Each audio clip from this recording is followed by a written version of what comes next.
Om Sambara Sambara Bimanasarama Zababahum Petsoha. Om Sambara Sambara Bimanasarama Zababahum Petsoha. Om Sambara Sambara Bimanasarama Zababahum Petsoha. Killing an Arhat. A summary. Killing an Arhat, causing a schism in the Sangha, maliciously drawing blood, and suffering one of the 4 defeats, and 3 types of suspension. Killing an Arhat. The Blessed Buddha was staying in Shravasti, in the Jetavana, Anathapindana's park, when in the thick of Yashti Grove, the Blessed One established in the truths the king of Magadha, Bimbisara of the guilds, along with 80,000 gods and hundreds of thousands of Magadhan Brahmins and householders. Bimbisara had the bells rung throughout his land, and this pronouncement was read: "No one shall steal in my lands. If anyone does so, I will banish them and provide recompense from my own stores and treasury." When the Blessed One used the analogies of the Daha Ropama Sutra to subdue Prasenajit, the king of Kosala, Prasenajit too had the bells rung throughout his land, and this pronouncement was read: "No one shall steal in my lands. If anyone does so, they will face capital punishment, and I will provide recompense from my own stores and treasury." At this, the robbers and bandits of Magadha and Kosala all moved to the borderlands. From their camps, they sacked merchant caravans traveling between Magadha and Kosala. On one occasion, a caravan of merchants set out from Magadha for Kosala with an armed escort.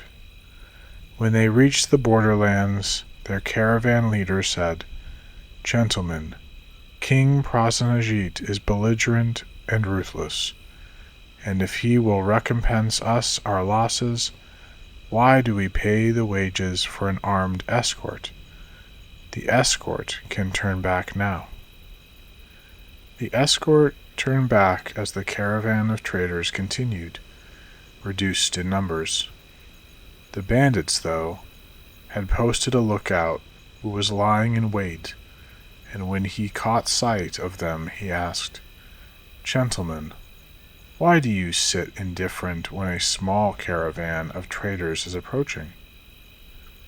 With that, the bandits set upon the caravan, taking the lives of some merchants, as other merchants abandoned their goods and fled. Without reflection, Arhats do not have access to prescience and insight, and so the life of an Arhat traveling with the merchants was also taken. Those merchants who had fled sought out King Prasenajit, their faces and bodies smeared with dirt, howling, their hair in disarray. Pressing their palms together, they said, "Your Majesty, in your lands we have been reduced to a state where we are not fit to be merchants." "What happened?" "We were sacked by bandits." "In what region?" "In a region near the borderlands." The king commanded his general, Virudaka, "Bring me the stolen goods and the bandits, and be quick about it." As Virudaka set out at the head of 4 branches of the armed forces, the bandits were sitting around unconcerned with their armor off in a Shala forest, dividing their spoils. General Virudaka had them surrounded, and once the bandits were hemmed in, struck fear into their hearts. with the sound of conches and war drums. Some of the bandits abandoned their spoils and fled, while some were killed. Taking 60 of the bandits who had been captured alive, General Virudaka returned to the king and with the stolen goods, and said, "Your Majesty, these are the bandits, and these are the stolen goods." The king then said to the bandits, "Gentlemen, I, the king, had the bells rung, and announced, 'No one shall steal in my lands. If anyone does so, they will face capital punishment, and I will provide recompense from my own stores and treasury.' Did you not hear?" "We heard, Your Majesty." "Well then, why did you rob the merchants?" "We have no other means of making a living, Your Majesty." "Why did you take life?" "To instill fear." "You may have instilled some fear, but the fear I instill today shall be like none ever seen before." The king then ordered his ministers, "Gentlemen, execute all of these men today." As they were being led to the execution grounds, their sentences were proclaimed along the high roads and side streets, at intersections and crossroads. In the commotion, one bandit escaped in the midst of a crowded street and approached a monk in Jedhavana and said, "Noble one, I want to go forth." The monk allowed the bandits going forth and ordained him, while the other bandits were being executed. The Blessed One had advised, "Monks, again and again, you should be able to scrutinize your own failings, others' failings, your own strengths, and others' strengths." Why is that so? Because your own failings and others' failings act as a spur to disenchantment, while your own strengths and others' strengths also act as a spur to disenchantment. In light of this advice, the monks had taken to visiting the charnel ground. When the time came for the monks to visit the charnel grounds again, the bandit-turned-monk accompanied them, and there he saw that the other bandits had been executed. He stood still, choked with tears. The monk said, "Venerables, though he has only newly gone forth, he has such a kind heart." When he began to sob, the monks asked, "Venerable, why do you make such a fuss?" The bandit-turned-monk replied, "This is my father. This is my brother. This is my uncle on my father's side. This is my uncle on my mother's side. These men took the life of an Arhat," said the monks. When the bandit-turned-monk admitted they had taken the life of an Arhat, the monks asked the Blessed One about it, and the Blessed One decreed, "Monks, this person has killed an Arhat. A person who has killed an Arhat will not take root in this Dharma and Vinaya. Therefore, monks, you should exclude from this Dharma and Vinaya those persons who have killed an Arhat. If someone wishing to go forth approaches any of you, you should ask, 'You are not a killer of an Arhat, are you?' If you allow going forth and grant ordination without asking this, a breach occurs." Causing a schism in the Sangha. The Venerable Upali asked the Blessed Buddha, "Reverend, if a person who caused a schism among the Tathagata's Sangha disciples in a previous ordination career again wants monkhood to go forth and be ordained in the well-proclaimed Dharma and Vinaya, should his going forth be allowed or not?"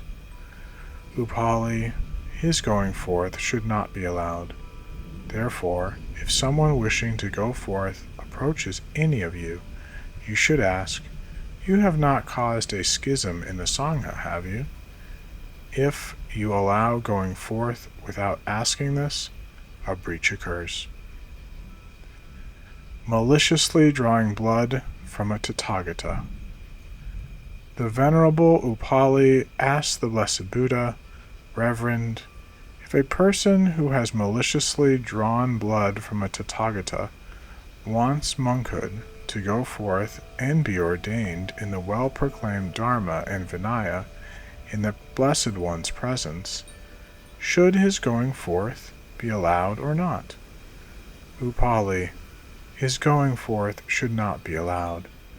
Therefore, if someone wishing to go forth approaches any of you, you should ask, You have not maliciously drawn blood from a Tathagata, have you? If you allow going forth without asking this, a breach occurs. Suffering one of the four defeats. The Venerable Upali asked the Blessed Buddha, Reverend, if a person who has fallen by committing any of the four actions leading to defeat during a previous ordination career wants monkhood to go forth and be ordained in the well-proclaimed Dharma and Vinaya, should his going forth be allowed or not? Upali, his going forth should not be allowed. Therefore, if someone wishing to go forth approaches any of you, you should ask, You have not fallen by committing any of the four acts leading to defeat, have you? If you allow going forth without asking this, a breach occurs. 3 types of suspension. The Blessed Buddha was staying in Shravasti in the Jetavana, Anathapindana's park. The Blessed One then said to the monks, Monks, if a person who has been suspended for refusing to acknowledge an offense returns and says, Venerables, I acknowledge the offense, please allow my going forth, then you should allow his going forth. Once he has gone forth, if he says, Venerables, I confess my offense, please grant me ordination, then he should be granted ordination. If perchance, after being ordained, he should say, I do not acknowledge the offense, then, provided there is a majority within the Sangha, he should be suspended for refusing to acknowledge the offense. In the event that there is no majority within the Sangha, and he has been ordained, the ordination is to be judged valid, for it is difficult for a person to find monkhood, to go forth, and be ordained in the well-proclaimed Dharma and Vinaya.